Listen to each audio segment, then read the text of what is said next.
ഇന്ന് തന്നെ സബ്സ്ക്രൈബ് ചെയ്യൂ, നിങ്ങളുടെ പ്രിയപ്പെട്ട ഷോസ് കാണൂ. അല്ല, ആരാ മോര് കൊടുത്തത്? അറിയില്ല സ്വാമി. ആരോ ഒരാള് മോരുമായിട്ട് വന്നു. ഞങ്ങക്ക് തന്നതുപോലെ ഏടത്തേക്കും കൊടുത്തു. സംഭവിക്കാനുള്ളത് മാത്രമേ ഈ മലമുകളിൽ സംഭവിക്കുകയുള്ളൂ.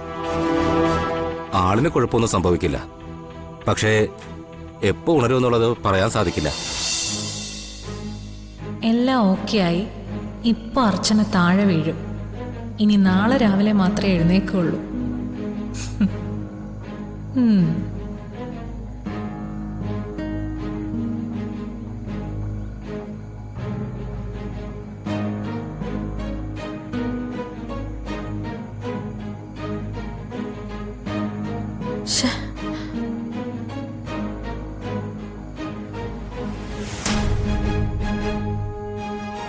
എന്താ ഇത്? തല ഇറങ്ങുന്നല്ലോ. കാഴ്ചയെ മങ്ങുന്ന പോലെ. ഒന്നും കാണാൻ വയ്യ. എനിക്ക് തന്നെയാണോ പണി കിട്ടിയത്? മൂർത്തി, തന്നെ ഞാൻ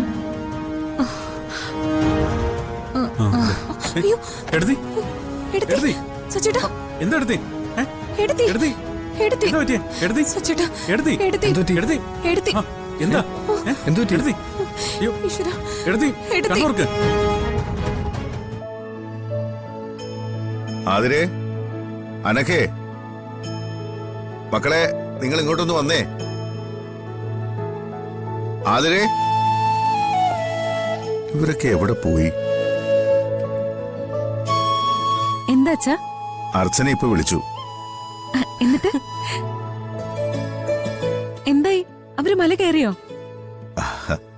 അവര് സന്തോഷത്തോടു കൂടി മല കയറി മുകളിലെത്തി. ഈശ്വര, സമാധാനമായി. അല്ല അങ്കിൾ, കൂടെ പോയ ചേച്ചിയുടെ അവസ്ഥ എന്താ? പാതി വഴിയില് വീണോ അതോ മല കയറിയോ? എല്ലാവരും മല കയറി. ഞാൻ ചോദിച്ചപ്പോ അവന്തിക്ക് ഉറക്കമാണെന്ന് അർച്ചന പറഞ്ഞത്. ക്ഷേത്രത്തിൽ ചെന്ന് കയറിയിട്ട് ഈ സമയത്ത് ഉറങ്ങിയെന്നോ? അപ്പൊ നന്നായിട്ട് ക്ഷീണിച്ചു കാണുമല്ലോ. ഏതായാലും അച്ഛന്റെ ടെൻഷനൊക്കെ ഇപ്പൊ മാറിയില്ലേ? ഇനി എന്തെങ്കിലും ആഹാരം കഴിച്ചൂടെ? ദേ, കാണാൻ നല്ല തണ്ടും തടിയൊക്കെ ഉണ്ടെങ്കിലേ മരുന്നിന്റെ ബലത്തിലാ നിക്കുന്നെന്നുള്ള കാര്യം അങ്കിള് മറക്കരുത്. ഇന്നത്തെ ദിവസം അങ്കിൾ അരിയാഹാരം ഒന്നും കഴിച്ചിട്ടില്ല. ഒരു ദിവസം ആഹാരം കഴിച്ചില്ല എന്ന് കരുതി ചത്തൊന്നും പോകില്ല. ആഹാരം കഴിക്കാതിരിക്കുന്നത് ചത്തുപോകാൻ കാരണമാവില്ല. പക്ഷേ അതിനെ തുടർന്ന് മരുന്ന് കഴിക്കാതിരുന്ന ഉണ്ടാവുന്ന പ്രശ്നം എന്താന്ന് അച്ഛൻ അറിയാലോ. അതിന് മരുന്ന് കഴിക്കുന്നില്ലെന്ന് ആരാ പറഞ്ഞത്? ഞാൻ കഴിക്കാമല്ലോ. മരുന്ന് പോയെടുത്തോണ്ടോ? അങ്കിളിന് തരാനുള്ള മരുന്ന് ഏട്ടത്തി എന്നെയാ ഏൽപ്പിച്ചിരിക്കുന്നേ. ഞാനത് ഇപ്പൊ എടുത്തോണ്ട് വരാം. ആഹാരം കഴിക്കുന്നില്ലെങ്കിൽ വേണ്ടച്ച, ഞാനൊരു ജ്യൂസ് എടുത്തോണ്ട് വരാം. അത് കുടിച്ചിട്ട് മരുന്ന് കഴിച്ചാ മതി. ശരി, മോളുടെ ഇഷ്ടം.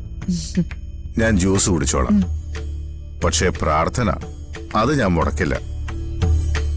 അവര് പോയ കാര്യം സാധിക്കുന്നത് വരെ ഞാൻ എന്റെ പ്രാർത്ഥന തുടരും. ജ്യൂസും മരുന്നും ഒക്കെ സമയാസമയം നിങ്ങൾ തന്നാ മതി.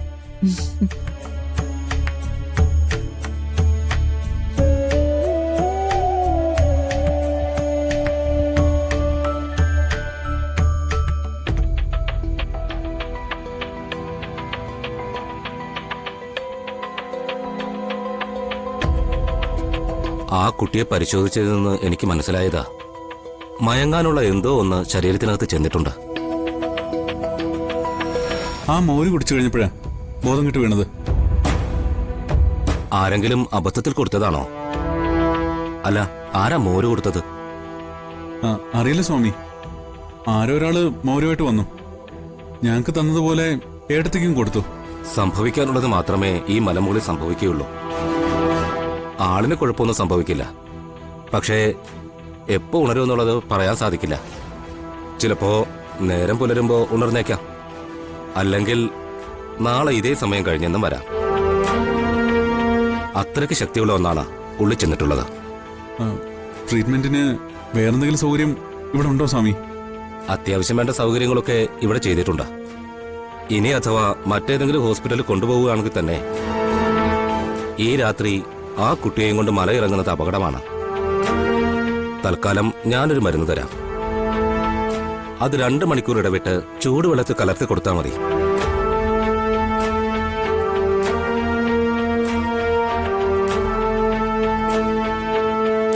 അല്ല സ്വാമി, ഏട്ടത്തെ ഉണരാതെ എങ്ങനെയാ ഇത് കൊടുക്കുക? ഇത് കുടിക്കാനുള്ള ബോധമൊക്കെ ഉള്ളിലുണ്ട്. ശരീരം മുഴുവൻ തളർച്ച ബാധിച്ച പോലെ ആവുമെന്നേ ഉള്ളൂ. കണ്ണുകൾ തുറക്കാൻ പറ്റില്ല, പക്ഷേ വെള്ളം കുടിക്കാം. അപ്പോ രാവിലേക്ക് ഉണർന്നില്ലെങ്കിൽ ഏടത്തേക്ക് പൂജ ചെയ്യാൻ പറ്റില്ലല്ലോ സ്വാമി. ആര് പൂജ ചെയ്യണമെന്നും ആരുടെ പൂജ സ്വീകരിക്കണമെന്നും തീരുമാനിക്കുന്നത് ഭഗവാനാണ്.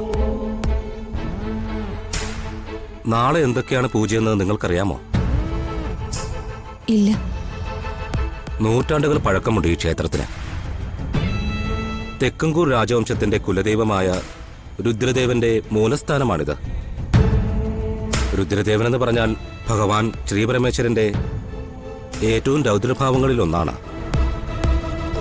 ഇവിടെ വന്ന് വഴിപാടുകൾ നടത്താൻ ഭാഗ്യം സിദ്ധിക്കുന്നവർ ആ പരമ്പരയുടെ പിൻതലമുറയുമായി എന്തെങ്കിലും ബന്ധമുള്ളവരാകണം. പക്ഷേ ഞങ്ങൾക്ക് രണ്ടുപേർക്കും അങ്ങനെ ഒരു ബന്ധമില്ല. ആ ബന്ധം ചിലപ്പോൾ നിങ്ങൾക്കറിയണമെന്നില്ല. അതല്ലേ സത്യം? അങ്ങനെ ഒരു ബന്ധം നാളെ ഏതെങ്കിലും ഒരു സമയത്ത് വെളിപ്പെട്ടു വന്നാലോ? വരില്ലാന്ന് നമുക്ക് ഉറപ്പൊന്നും പറയാൻ പറ്റില്ലല്ലോ. ആ, ഇവിടുത്തെ വഴിപാടിന്റെ കാര്യങ്ങളൊക്കെ ഒന്ന് സ്വാമി പറഞ്ഞു തരാമോ?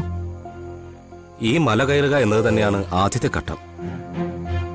ഇവിടുന്ന് കുറച്ചു മാറി ഈ ക്ഷേത്രത്തിന്റെ താഴ്ഭാഗത്ത് പണ്ട് അഗസ്ത്യമുനി തപസ്സിരുന്നു എന്ന് വിശ്വസിക്കപ്പെടുന്ന ഒരു ഗുഹയുണ്ട്. അവിടുത്തെ കൽവിളക്കിൽ നിന്നും പൂജാരി കൊളുത്തിത്തരുന്ന ദീപം അണയാതെ കൊണ്ടുവന്ന ക്ഷേത്രത്തിന്റെ കൽവിളക്കിൽ തെളിക്കണം. അതാണ് വഴിപാടിന്റെ അടുത്ത ഘട്ടം. പിന്നീട് ക്ഷേത്രത്തിനകത്ത് നിന്ന് പ്രധാന പൂജാരി നൽകുന്ന പൂർണ്ണ കുംഭവുമായി ക്ഷേത്രത്തിന് 3 വലം വയ്ക്കണം. എന്നിട്ട് അത് മഹാശിവ പ്രതിഷ്ഠയിൽ അഭിഷേകം ചെയ്യണം. അതോടെ വഴിപാടുകൾ പൂർത്തിയാവും. പറയുമ്പോൾ എളുപ്പമാണ്, പക്ഷേ ഇത് പൂർത്തിയാക്കാൻ അപൂർവ ഭാഗ്യം വേണം.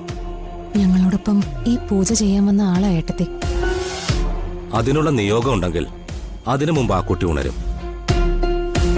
അത് ഭഗവാൻ തന്നെ തീരുമാനിക്കണം. എന്തായാലും ആദ്യം ഈ മലമുകളിലെ സൂര്യോദയം നിങ്ങൾ കാണണം. ബാക്കിയെല്ലാം നിങ്ങൾക്ക് മുമ്പിലേക്ക് ഭഗവാൻ തന്നെ കൊണ്ടുവരും. അപ്പോ എല്ലാം പറഞ്ഞതുപോലെ ചെയ്താൽ മതി. ശരി സ്വാമി.